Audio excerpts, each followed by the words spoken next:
നമസ്കാരം, ഞാൻ doctor Abhineeth KP, consultant urologist, KM Chiraya institute of medical science. ഇന്ന് നമ്മൾ സംസാരിക്കാൻ പോകുന്നത് എൻഡോ യൂറോളജി പ്രൊസീജിയേഴ്സിനെ കുറിച്ചാണ്. യൂറോളജിയിൽ വളരെയധികം നമ്മൾ ചെയ്യുന്ന പ്രൊസീജിയേഴ്സാണ് എൻഡോ യൂറോളജി പ്രൊസീജിയേഴ്സ്. ഇതിനകത്ത് മൂത്രനാളിയിലൂടെ ക്യാമറ കടത്തി നമ്മൾ മൂത്രാശയത്തിലോട്ടും അതുപോലെ തന്നെ യൂറീറ്ററിലോട്ടും കിഡ്നിയിലോട്ടും എത്തി ചെയ്യുന്ന സർജറികളാണ് എൻഡോ യൂറോളജി സർജറി എന്ന് പറയുന്നത്. അപ്പോൾ ഇതിനകത്ത് ആദ്യമായിട്ട് നമ്മൾ സംസാരിക്കുന്നത് സിസ്റ്റോസ്കോപ്പിയെക്കുറിച്ചാണ്. സിസ്റ്റോസ്കോപ്പി എന്ന് പറഞ്ഞാൽ ഒരു ഡയഗ്നോസ്റ്റിക് ഇവാലുവേഷന് വേണ്ടി ഉപയോഗിക്കുന്ന ഒരു ടൂളാണ്. അപ്പോൾ ഇത് നമ്മൾ മൂത്രനാളിയിലൂടെ മൂത്രാശയം വരെ എത്തുകയും ക്യാമറ വഴി നമുക്ക് യുറീത്ര, അതായത് മൂത്രനാളി, പ്രോസ്റ്റേറ്റ് ഗ്രന്ഥി, അതുപോലെ തന്നെ ബ്ലാഡർ, മൂത്രസഞ്ചി എന്നിവയെല്ലാം കാണാൻ പറ്റും. അത് അവിടെയുള്ള പെത്തോളജി, അതായത് അസുഖങ്ങളെയും നമുക്കിതുവഴി ഐഡൻറ്റിഫൈ ചെയ്യാൻ പറ്റും.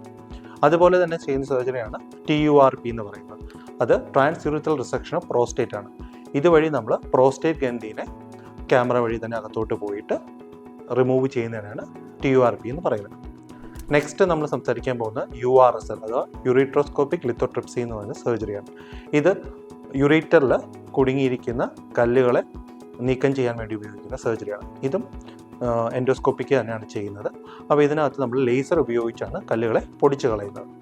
നെക്സ്റ്റ് ആയിട്ട് RIRS അഥവാ റിട്രോഗ്രേഡ് ഇൻട്രാറീനൽ സർജറി.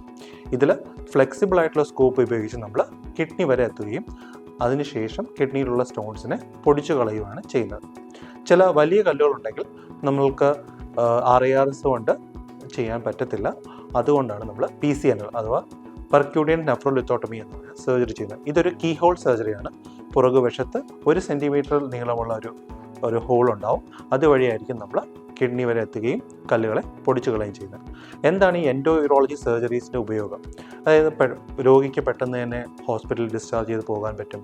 വേദന കുറവായിരിക്കും, ബ്ലീഡിങ്ങിൻ്റെ റിസ്ക് കുറവായിരിക്കും, അതുപോലെ ഇൻഫെക്ഷൻ്റെ റിസ്ക് കുറവായിരിക്കും. ഇതാണ് എൻഡോ യൂറോളജി സർജറികൾ ഇൻ യൂറോളജി.